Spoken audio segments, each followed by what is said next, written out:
नमस्कार। चौथी दुनिया के सभी दर्शकों का ब्लैक एंड व्हाइट में स्वागत है। वैसे तो आज हमारे पास तमाम खबरें हैं, हर दिन की तरह खबरों की ही दुनिया है, पर इन सब खबरों से ऊपर जिस पे आज हम चर्चा करेंगे वो ये है कि उत्तर प्रदेश को 4 टुकड़ों में बांटने का ऐलान मुख्यमंत्री मायावती ने कर दिया है। देखिए, बुंदेलखंड के लिए अलग डिमांड बहुत दिनों से चला आ रहा है। बुंदेलखंड अलग राज्य बने, उसके लिए न सिर्फ उत्तर प्रदेश, कुछ मध्य प्रदेश के भी ज़िले हैं जो बुंदेलखंड का हिस्सा हैं और झांसी में बहुत दिनों से इस तरह के डिमांड चल रहे हैं। दूसरा, पूर्वांचल के लिए आपने बताया ही कि किस तरह से पहले से ही वहाँ पे जो है अलग राज्य बनाने की मांग चल रही है।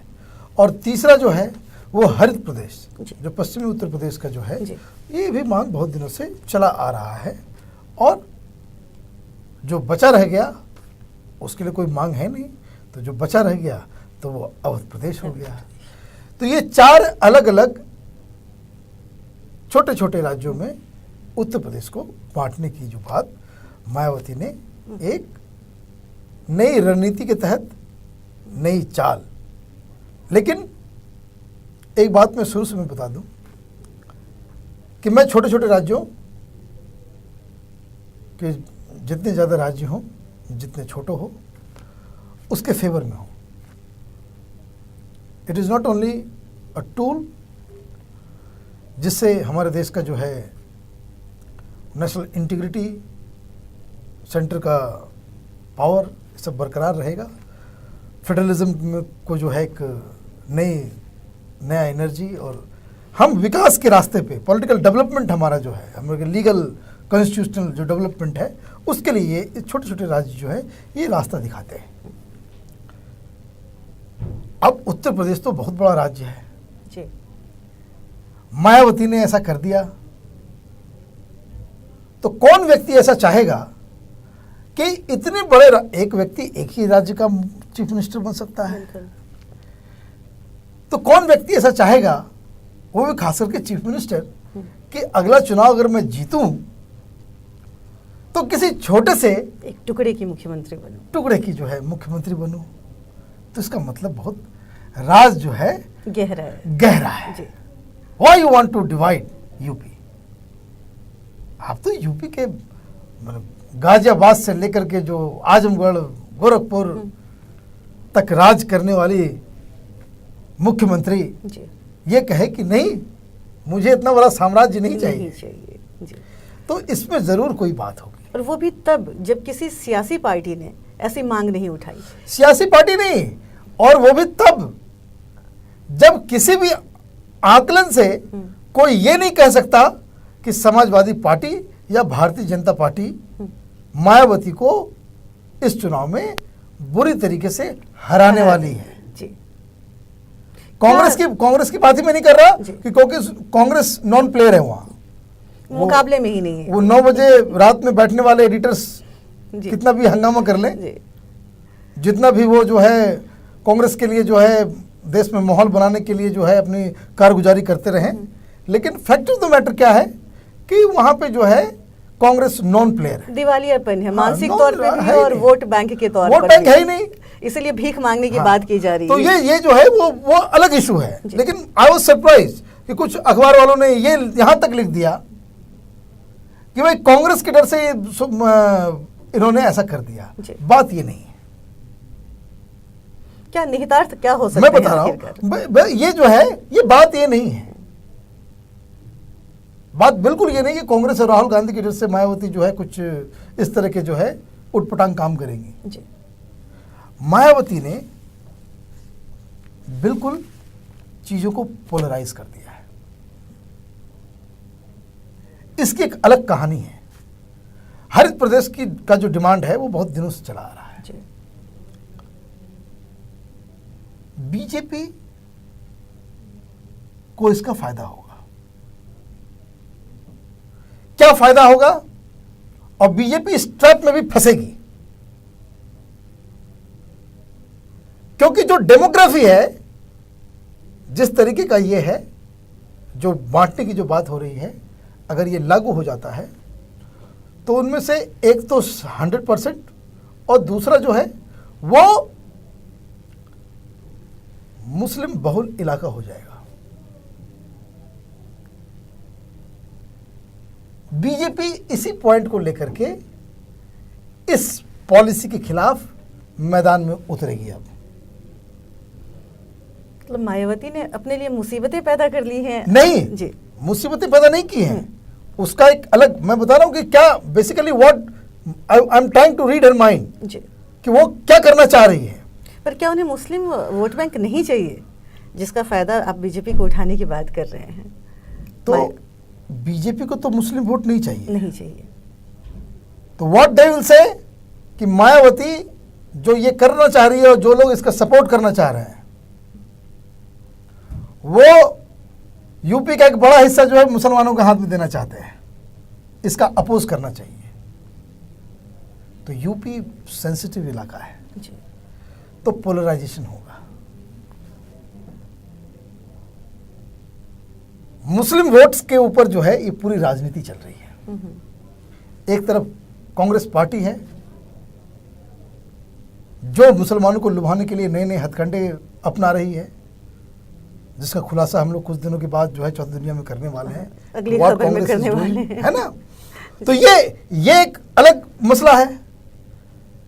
मुस्लिम वोटर्स जो ट्रेडिशनल सपोर्टर्स पिछले 20 साल में किसके हैं? समाजवादी पार्टी के। And she comes out with a plan where she can say कि देखो हम तो मुसलमानों के हाथ में सत्ता देना चाहते हैं। मतलब ये कहें ना कहें कि हमें वोट चाहिए ना चाहिए, इस तरीके से वो उनका रुझान भी पालेंगे। ये प्लैंक है। प्लैंक। दूसरा what might be there in her mind कि जब आप इतना बड़ा मुद्दा आप उठाते हो, जी,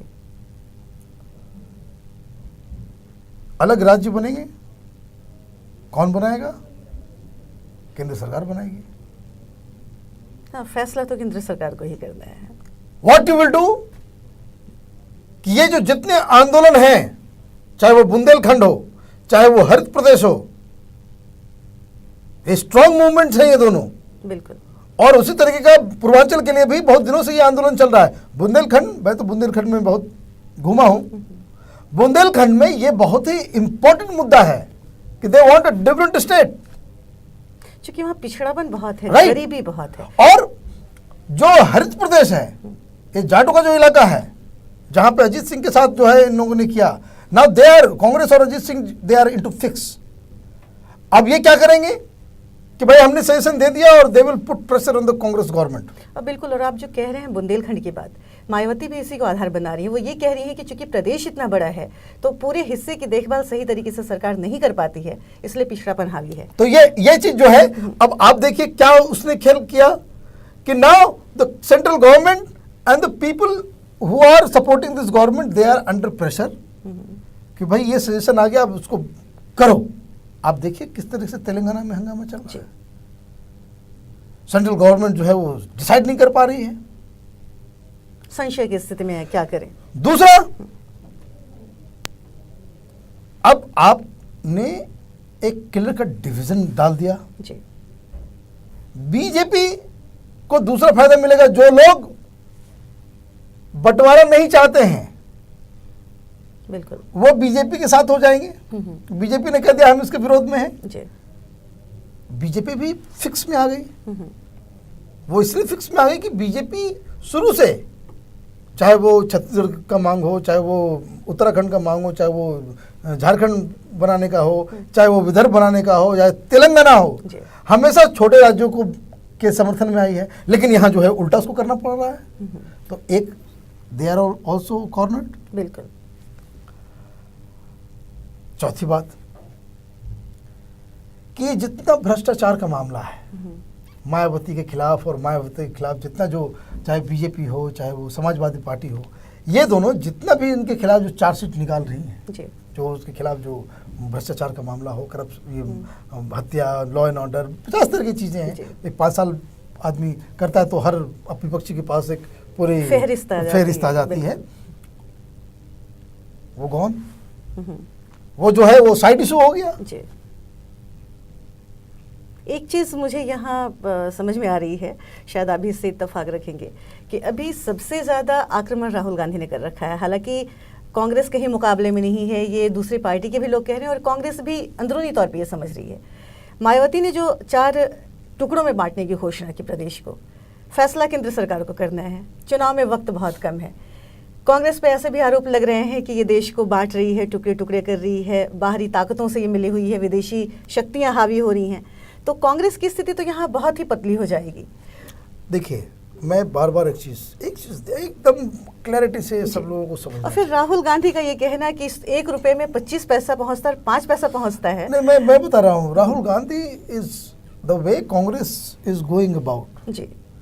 इनको तो पहले अपना घर, अपना जो टूटा फूटा जो संगठन है यूपी के अंदर में, उसको पहले दुरुस्त करने की जरूरत है। कैसे दुरुस्त? मैं बता रहा हूँ, फॉरगेट अबाउट चैलेंजिंग मायावती और रीता बहुगुणा जोशी जैसी अगर प्रदेश इसलिए मैं कह रहा हूँ, आप तो उस पॉलिटिकल सर्किल में घूमते रहती हैं, बहुत लोगों को आप जानती हैं, यू नो इट कि कांग्रेस के लोग ही कांग्रेस संगठन को किस तरह से जो है वो ऑफ द कैमरा और कैजुअल बातचीत में किस तरह की साधारण से सवाल का माकूल जवाब उनके पास नहीं होता। योजनाएं क्या बनाएंगे? ये बेसिकली है क्या कि देखिए, दिल्ली के अखबारों में जी, अंग्रेजी मीडिया में और कुछ टेलीविजन चैनलों में जी, मैं बार बार कहता हूँ कि कांग्रेस का मीडिया मैनेजमेंट बहुत ही बेहतरीन है। ये कहीं नहीं आ रहा कि समाजवादी पार्टी के लीडर और मुलायम सिंह के पुत्र अखिलेश यादव क्या गुल खिला रहे हैं। हाँ, यात्रा पे निकले हुए हैं, किससे किससे मुलाकातें हो रही हैं। ये लोगों को, ये छोटे छोटे कस्बों में ब्लॉक लेवल के मीटिंग्स में जो 30,000 40,000 लोगों की भीड़ इकट्ठा कर रहा है अखिलेश अकेले जी। कल उसका जो है कोई हाइप नहीं है जी, उसके लिए कोई चर्चा नहीं है, ना अंग्रेजी अखबारों में ना वो टेलीविजन चैनलों में। एक दूसरी बात, we must not forget few other things like Ramdev ji. Ramdev is doing a wonderful job। उनके रैलियों में हर जगह भीड़ है। वहाँ के लोकल लोगों से आप बात कीजिए, ये है क्या कि you don't want to talk about it। और हमला उत्तर प्रदेश में जो लोग हैं जी, जो रियल वोटर्स हैं, वो कितने लोग अंग्रेजी अखबार देखते हैं या अंग्रेजी चैनल को देखते हैं? ये दिल्ली में हम लोग बैठ करके हम लोगों को लगता है कि भाई राहुल ने ये कर दिया, वो कर दिया, but the important point is कि अगर आपके पास संगठन नहीं है ग्राउंड लेवल पे, तो राहुल गांधी की उन बातों को गांव तक, जो जहां रियल वोटर्स हैं उत्तर प्रदेश के, वो पहुंचाएगा कौन? You need an organisation to communicate with the people which you don't have. पहुंचाने की बात तो दिगर है, वो अलग ही रहने दीजिए, तो हाशिए पे चली गई, किन लोगों तक पहुंचाएगा कौन? राहुल गांधी से जब लोग मिलने चले आते हैं और आप जब ये कहते हैं कि हम भी भ्रष्टाचार के खिलाफ हैं और हम लोकपाल बिल लाएंगे, जन लोकपाल बिल लाएंगे, उससे मजबूत उसमें नियम कानून और कायदे होंगे जो समाज को बिल्कुल सख्त रखेंगे, लेकिन जब उससे जुड़े हुए लोग आपसे मिलने आते हैं तो वो आप तक नहीं पहुँच पाते, आपके बुलावे पे आते हैं। जैसे अन्ना के गाँव से लोग आए थे, उनकी मुलाकात नहीं हो पाई। तो बिल्कुल सही कहना है कि वो अलग ड्रामा था जी। वो अन्ना के लोग उसको मिलने नहीं आए थे, उनको जबरदस्ती बुलाया गया था टू कॉर्नर अन्ना। मैं दूसरा सवाल करता हूं, आज कांग्रेस पार्टी के लोग, चाहे राहुल गांधी हो चाहे सोनिया गांधी हो, भ्रष्टाचार के खिलाफ कुछ भी बोलें, कुछ भी इस देश को जो है सांत्वना दें कि भाई हम एक स्ट्रॉन्ग लोकपाल बिल लेकर के आएंगे, हम ये करेंगे, हम वो करेंगे, हम ब्लैक मनी करेंगे। द प्रॉब्लम इज कितने लोग इनकी बातों को विश्वास करेंगे? बिल्कुल भी नहीं। एक पत्रकार के तौर पे जी, हमारा काम है कि खबरों को लिखना है, वो हमारी मजबूरी भी कई बार ये समझिए, this is the main point. हाँ, यकीन करने को कोई तैयार नहीं है। तो ये यकीन कौन करेगा? जब आपकी बातों को कोई आदमी सामने वाला यकीन ही नहीं कर रहा, जब आपकी बातों को आपके पास उस तरह के मैकेनिज्म नहीं है, संगठन नहीं है कि आपकी अच्छी अच्छी बातें जो हैं देश की जनता तक जाए, एक तो जा नहीं रही, मीडिया के जरिए आप भेज रहे हो, अखबारों के जरिए आप भेज रहे हो, टेलीविजन चैनलों के एडिटर्स के कंधों पे जो है आप इन मैसेजेस को जनता तक पहुंचाने की कोशिश कर रहे हो, तो सवाल यह है कि कितने लोग उसको बिलीव करेंगे? यकीन करने की बात तो बहुत दूर हो जाती है। यही बात मैं कह रहा था कि भाई आदमी, आपने क्या, आप जो कह रहे हैं जी, एक तो पहले वो अलग मसला है बिल्कुल, और उसको लेकर के आपके एडिटर्स, आपके जो माने समर्थक अखबार, समर्थक न्यूज चैनल्स जी। उसको लेकर के देश में हंगामा खड़ा कर दें, वो अच्छी बात है, अच्छा पर करें। मायावती की लेकिन सवाल यही है कि जो लोग, जनता जो, मैं आपको बता रहा हूं कि मैं बहुत जगह बातचीत करता हूं, लोगों से मिलता हूं, कांग्रेस के साथ सबसे बड़ी समस्या ये है जी। कि इसने इस पिछले 7-8 साल के रिजीम में कांग्रेस पार्टी ने अपनी क्रेडिबिलिटी ही खो दी है। खत्म कर दिया। प्रधानमंत्री हैं जो महंगाई महंगाई महंगाई अब करेंगे, 3 महीने बाद होगा, तो इस सितंबर 2010 में होगा, तो जुलाई 2011 में होगा। ये इस तरह से महंगाई को कंट्रोल करते करते वो गुजर गया जमाना। जी। अब जो आज पेट्रोल के दाम घटाए गए हैं, दर्जनों ये बार कैसे बढ़ाए घटा? गए और सिर्फ 7 बार घटाए गए। मैं ये बोल रहा हूं कि क्यों अभी घटाया गया? चुनाव, जी। Political pressure.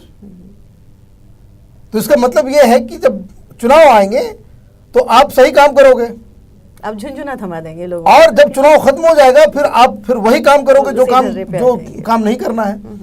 तो लोगों, अच्छा है क्या कि अब वो जमाना खत्म हो रहा है धीरे जी। धीरे, कि जो कास्ट लीडर और रिलीजियस लीडर्स एक बार जो है वो फतवा दे देते थे और लोग जो है वोट दे देते थे कि भाई बल्क में राजपूत किसी को वोट कर रहा है, बल्क में ब्राह्मण्स वोट कर रहा है। जो बिहार के चुनाव ने एक एग्जाम्पल जिस तरीके जी, का बिल्कुल। जो पेश किया, अगर बिहार की तरह उत्तर प्रदेश में लोगों ने भ्रष्टाचार के खिलाफ, काले धन के खिलाफ, जो अव्यवस्था है उसके खिलाफ, जो उनका जो गुस्सा है सिस्टम के प्रति, उसको लेकर के वोट किया, तो मुझे लगता है कि सभी पॉलिटिकल पार्टीज के लिए बहुत सारा चीज जो है सरप्राइज बन करके Surprising। उत्तर प्रदेश चुनाव आएगा। उत्तर प्रदेश के लोग बहकावे में नहीं आते, हाँ, राजनीतिक तौर पे, मानसिक तौर पे बहुत समृद्ध हैं वो लोग। और ये जो शगुफा है 4 राज्यों वाला, मायावती के लिए ये डिविडेंड दे सकता है। जी। Reason, she will become the symbol of these 4 states. जी। ये सारे आंदोलन और लोगों की जो चाहत है, जो लोग अपने कामों को कराने के लिए लखनऊ तक जाते हैं, हाँ, बस उनकी में धक्के राजधानी खाते उनकी हैं, पहुंच के वहाँ अंदर आ पर राजधानी जाएगी। जो है वो, तो उन लोगों का समर्थन जो है मायावती के पास आएगा। लेकिन मैं आपको एक चीज और बता दूं, जी। मायावती इस चीज को जानती हैं कि इस बिल को राज्यसभा में भी पास होना है। जी। मायावती जानती हैं कि केंद्र में ये बिल पास नहीं होगा। मायावती ये भी जानती हैं कि कांग्रेस की जो है इस प्रपोजल के ऊपर हामी भरने से पहले जो है, जो लीगली जब पार्लियामेंट में उसको ले जाने में कांग्रेस पार्टी जो है हाथ खड़े कर देगी। बिल्कुल। तो ये डिमांड ऐसा है जो मुझे फुलफिल होता नजर तो नहीं आता अभी, लेकिन ऑफ कोर्स कांग्रेस के लिए ये परेशानी खड़ा कर देगा। बिल्कुल, केंद्र में बिछा दी इन्होंने। दूसरा, समाजवादी पार्टी पहले से अपोज कर रही है। जी। समाजवादी पार्टी के को जो है उस आंदोलन से, उस तरह के लोगों से बाहर कर देगी। मायावती को she will become the symbol of this protest, बिल्कुल। दिस मूवमेंट के अलग राज्य करो, बुंदेलखंड और ये वो। भारतीय जनता पार्टी को ये फायदा होगा कि जो अपोजिंग वॉइस है जी। कि देश का, माने राज्य का बंटवारा नहीं होना चाहिए, वो भाजपा के खेमे में गिरेगा। लेकिन ये सपोर्ट तो उत्तर प्रदेश में हो जाएगा, लेकिन भाजपा की जो पॉलिसी रही है अब तक, उससे ये पोजीशन मैच नहीं करती। तो ये विन विन सिचुएशन है मायावती के लिए। चुनाव के दौरान she will be able to create a different kind of issue. One. Number 2, she will become the face of these states. उनके तरह 5 साल जो है उन्होंने जितना भी जो मिस गवर्नेंस जो यूपी में रहा, जितने भी घोटाले रहे, जो हत्याएं हुई, जो मंत्रियों को जो हटाया गया, ये सब जो है उससे पीछे छूट जाएगा। और बड़ी सफाई से अपने तरीके से एक तीर निकाल रही हैं। गन्ने की कीमतों पे 40 रुपए की बढ़ोतरी कर दी उन्होंने, जिससे किसानों का फायदा हुआ। अगरों के आरक्षण की मांग कर दी, 4 टुकड़ों में प्रदेश के बांटने की बात कर दी। मंत्रियों को बदल रही हैं जो दागी मंत्री हैं, लोगों को ये यकीन दिला रही हैं कि हमारे मंत्री जो हमारे बेहद खास रहे हैं, बहुत प्रिय हैं, लेकिन अगर जनता के हित में काम नहीं करते, गलत करते हैं, तो हम उन्हें अपने साथ नहीं रखेंगे। जबकि कांग्रेस में कई ऐसे अच्छे मंत्री हैं जो अच्छा काम कर सकते हैं, उन्हें मौके नहीं दिए जा रहे हैं, उन्हें बांध दिया जा रहा है, बंदिशों के दायरे में है। और गृह राज्य मंत्री भंवर जितेंद्र सिंह जैसे एक बिल्कुल नाकारा कह सकते हैं ये शब्द, हालांकि बड़ा ये कड़ा शब्द होगा, लेकिन नाकारा और नौसिखिया जैसे सांसद को बना दिया जाता है, जिसे कुछ भी नहीं पता कि गृह राज्य मंत्री के तौर पे, संवैधानिक तौर पे, कानून व्यवस्था के नाम पे देश के लिए क्या करना चाहिए। जिस दिन से भंवर जितेंद्र सिंह बने हैं गृह राज्य मंत्री, उस दिन से उन्होंने एक भी फैसला नहीं लिया है, एक भी मीटिंग में उन्होंने शिरकत नहीं की है, लेकिन उन्हें ये पदवी, ये ओहदा, ये रुतबा सिर्फ इसलिए दे दिया गया क्योंकि राजीव गांधी की कोठरी के आदमी थे। तो ये चीज़ें भी लोगों की नज़र में आ रही हैं। मायावती एक तरफ अपने मंत्रियों को बदल रही हैं क्योंकि लोग उनसे नाराज हैं, उन पर भ्रष्टाचार के आरोप लग रहे हैं। दूसरी तरफ आप बेकार के लोगों को इतने बड़े ओहदे पे, इतने महत्वपूर्ण जगह पे आप बिठा दे रहे हैं जो देश की सुरक्षा से, आम आदमी की सुरक्षा से जुड़ा हुआ है। तो ये चीज़ें भी लोगों की नज़र में आ रही हैं। और जो काम करने वाले लोग हैं उन्हें आप बांध के रख दे रहे हैं, आप काम नहीं कर सकते हैं। नरेगा जैसी चीज़ जिस पे हमने चौथी दुनिया में भी जी। मैं एक बात बताता हूँ, आप भी जो हैं ये 9 बजे के एडिटर्स के झांसे में आ गई हैं, वो इसलिए कि आप यूपी में कांग्रेस इज नोवेयर जी। We don't have to discuss. कहीं भी नहीं है। We don't have to discuss Mayawati versus Congress. मैंने प्लेन एक सिंगल लाइन ले लीजिए। हाँ, बस they are not there. This is what these newspapers are doing. This is what these news channels are doing. They want to create a situation जहाँ पे आप हम लोग जो है ये डिस्कस करें जी कि भाई कांग्रेस वर्सेस मायावती, कांग्रेस वर्सेस मायावती। लेकिन जहाँ पे राहुल गांधी धमक दिखा करके ये जाहिर करना चाहते हैं। मैं ये कह रहा हूँ कोई धमक नहीं है, कोई धमक नहीं है, पर ये उनका दांव उल्टा पड़ जा रहा है। मैं आपको बता रहा हूँ, आप बिहार चुनाव में बहुत ही सक्रिय थी जी। बिहार चुनाव में जो राहुल की धमक थी कांग्रेस में, जिस तरह से रैली, जिस तरह से उनका जो है कारपेट बॉम्बिंग कैंपेन चल रहा था जी। और ऐसा लग रहा था कि कांग्रेस रिवाइव कर गई। एक मुस्लिम को जो है उन्होंने पार्टी अध्यक्ष बना दिया, जिसे कोई नहीं जानता वहां पे। ये तो बाद में लोग कह रहे हैं जी। लेकिन यही अखबार वाले थे जो ये कह रहे थे कि मास्टर स्ट्रोक कि मुस्लिम्स को जो है वो जो है अपनी तरफ लुभाने के लिए अध्यक्ष बदल दिया, ये कर दिया, वो कर दिया। बिहार में बिल्कुल ये मुगालता लोगों के बीच में आया था, फैला था। असेंबली में 4 सीटें, 4 सीट किसी नेशनल पार्टी को इतने बड़े राज्य में 4 सीट आई, 4 सीट। ये इसलिए मैं कहता हूं कि मीडिया के जरिए इस देश में, खास करके मैं बार बार कहता हूं, ये साउथ इंडिया नहीं है ना, ये दूसरा राज्य है। उत्तर प्रदेश और बिहार, यहाँ की जनता को बेवकूफ बनाना पॉलिटिकल पार्टीज के बस की बात नहीं है। और आपने जो मीडिया की बात करी, ये और जो कांग्रेस पार्टी जो काम कर रही है उत्तर प्रदेश में, ये वही काम हो रहा है जैसा बिहार में हुआ। बिहार में आप जस्ट इमेजिन, पटना में मैं गया हुआ था चुनाव के दौरान, हर जगह वहां के तो लोकल लीडर्स के जो है बड़े बड़े होर्डिंग्स इतने बड़े बड़े होर्डिंग्स लगे हुए थे कि ऐसा लग रहा था कि भाई कि कांग्रेस पार्टी ही यहाँ अगली सरकार बनाने वाली है। बिल्कुल। जिस तरीके से अखबारों में जो एड्स छप रहे थे, जिस तरह से टेलीविजन चैनल में, खास करके बहुत सारे जो रीजनल चैनल्स हैं बिहार में, वो भरा पड़ा था कांग्रेस के इससे, और बिल्कुल ऐसा लग रहा था कि पूरा माहौल तैयार हो गया। What is the result? 4 seats, सिर्फ 4 सीट। और ये मैं इसलिए कह रहा हूं कि उस वक्त भी हमने चौथी दुनिया में रिजल्ट निकलने से 1 महीने पहले ही हम लोगों ने इस चीज को लिखा था कि राहुल फेल हो गए हैं जी। एब्सोल्युटली बिल्कुल लिखा था। अब उत्तर प्रदेश का चुनाव हो रहा है, this is the same game plan, this is the same team. Bihar में भी 6 महीने पहले जो है राहुल गांधी का, तो जैसा सब लोग जानते हैं कि अलग सेक्रेटेरिएट है, अलग काम करने का तरीका, जिसको पॉलिटिकल जो मेन कांग्रेस पार्टी से कुछ लेना देना नहीं है, कुछ भी नहीं। तो वो 6 महीने पहले से बिहार में भी चुनाव में कैंपेन कर रही थी, यही स्टाइल था। ऐसा ही उन्होंने भीख मांगने की बात जो है दरभंगा में उन्होंने कही थी कि भाई अगर बिहार में सब कुछ ठीक होता तो यहाँ के लोग जो है महाराष्ट्र क्यों जाते, रटा रटा जुमला बस वही। आपको याद है दरभंगा के यूनिवर्सिटी में जो है वो गए हुए थे, 3 मिनट में स्टूडेंट जो वहाँ पे कुर्सियां फेंकना शुरू कर दिया, उनको माफी मांग करके बाहर आना पड़ा था। So this is the same game plan, the same team, same planning, same media. तो ये मैं कह रहा हूँ कि बिल्कुल साइंटिफिक लॉजिक में लगा रहा हूँ कि जब सब कुछ सेम है तो रिजल्ट भी जो है वो सेम ही आने वाला है। तो this is my hunch. Reason जो लार्जर पिक्चर चुनाव में होता है कि once you get a solid backing of other मुस्लिम और यादव्स और ब्राह्मण्स और राजपूत्स और जाट्स या दलित, जो इन राज्यों में जो मेजर चंक होता है उसका सपोर्ट जब तक आपके पास नहीं है, आपके मूव से अगर ये वोटर्स मूव नहीं करते हैं, आपके सारे एक्सरसाइज जो हैं और मूव्स इसलिए नहीं करते हैं कि आप आरोप प्रत्यारोप की राजनीति से बाहर नहीं आ पाते, आप लोगों को समाधान नहीं सुझाते, आप ये यकीन नहीं दिला पाते कि हम ये सोच रहे हैं और हम ये करेंगे।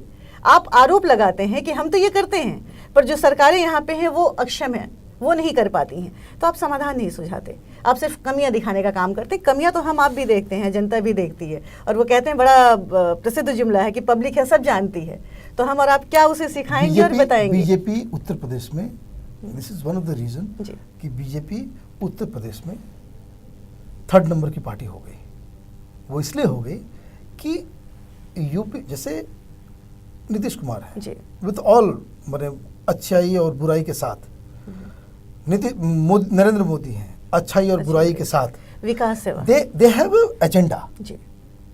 वो एजेंडा है, उनके पास एक प्लानिंग है, राज्य को किस ओर लेकर के जाना है, उनके पास पूरा सिस्टम है। ये दूसरे मुख्यमंत्रियों के पास उस तरह से नजर नहीं आता। एक और जो लोग जैसे उत्तर प्रदेश है, भारतीय जनता पार्टी किसी जमाने में बहुत स्ट्रांग हुआ करती थी, वो मॉडल उत्तर प्रदेश का नहीं है जी। हाँ, ये बड़ी बात है कि मॉडल उत्तर प्रदेश, वो मॉडल नहीं है कि उत्तर प्रदेश जैसे बड़े राज्य को हम किस हिसाब से और क्या क्या करें। लोगों को एक तो मॉडल तैयार करना वो नहीं है, और वो ऐसा मॉडल तैयार हो जिससे आपके जो वोटर्स हैं, जो सेगमेंट्स हैं, चाहे वो यूथ का हो, चाहे वो वुमेन का हो, चाहे वो दलित का हो, चाहे वो मुसलमानों का हो, उस मॉडल पे आपको विश्वास करें। बिल्कुल, तब जाकर के आप चुनाव में एक यू टर्न ले सकते हैं। अदरवाइज जैसा चल रहा है बस वैसा ही चलता रहेगा। मायावती ने खेल कर दिया है जिसका फायदा मायावती को होगा, और बाय डिफॉल्ट इसका कुछ गेन जो है भारतीय जनता पार्टी को। सही कह रहे हैं, और आपने जो लॉजिक्स दिए और जिस तरीके से तार्किक तरीके से इन बातों को पेश किया, मायावती की दूरदृष्टि के पीछे उनकी मंशा क्या है, तो जाहिर तौर पे यही दिख रही है। और यकीनन रिश्ता हो या राजनीति, भरोसा उसकी बुनियाद होती है। कांग्रेस पार्टी देश की सबसे बड़ी पार्टी है, देश पे शासन कर रही है, देश के कई राज्यों में उसकी सरकार है, लेकिन बुनियादी बात यह है कि लोगों का यकीन उस पर से ख़त्म हो गया है। और वजह यही है, जैसा कि डॉक्टर मनीष ने कहा, कि उसके पास दूरदृष्टि नहीं है, तस्वीर नहीं है। खाका पेश करती है, पर वो लोगों को ये यकीन नहीं दिला पाती कि जो खाका उसने पेश किया है उसे वो अमली जामा भी पहनाएगी। रही बात मायावती की, उन्होंने अपना पासा फेंक दिया है, सियासी शतरंज की बिसात बिछ चुकी है, उस पर मायावती का ये पासा यकीनन, जैसा कि डॉक्टर मनीष ने भी बताया और जो संभावनाएं भी दिख रही हैं, उसमें कांग्रेस के लिए मुसीबत का सबब बन सकती है। जब देश आज़ाद हुआ था तो उस वक्त गृह मंत्री वल्लभ भाई पटेल ने बड़ी कोशिशों, बड़ी मुश्किलों के साथ छोटे छोटे रियासतों को जोड़ करके एक हिंदुस्तान की ताबीर पैदा की, हिंदुस्तान को एक शक्ल दिया, और अब उसी तरीके से देश को टुकड़े टुकड़े में विभाजित किया जा रहा है। हालांकि ये विभाजित करने की जो बात यहाँ पे की जा रही है उसकी बुनियाद में विकास है, और ये कहा जा रहा है कि अगर प्रदेश छोटे होंगे तो विकास ज़्यादा होगा। बात अपने आप में ये सही भी है, लेकिन ये कांग्रेस के लिए मुसीबत का सबब बन सकती है, उसके गले में हड्डी की तरह अटक सकती है। और उत्तर प्रदेश चुनाव जो देश की सियासत की दिशा तय करता है, केंद्र की कुर्सी पे कौन काबिज होगा, ये भी वही निर्धारित करता है। तो यकीनन ये वक्त मायावती के दांव से कांग्रेस के लिए और दूसरी पार्टियों के लिए भी, भारतीय जनता पार्टी को जैसा कि डॉक्टर मनीष ने कहा कि कुछ फ़ायदा हो सकता है, पर दूसरी पार्टियों के लिए भी ये बहुत दिक्कतें पैदा करने वाला है। तो ब्लैक एंड वाइट का वक्त चूँकि अब ख़त्म हो रहा है, इसलिए हम आप सभी दर्शकों से विदा लेंगे और फिर हाजिर होंगे डॉक्टर मनीष इसी तरीके से, किस सियासी नेता की मंशा क्या है, उसने जो बयान दिया उसके पीछे उसका क्या मकसद हो सकता है, इसका खुलासा करने। नमस्कार।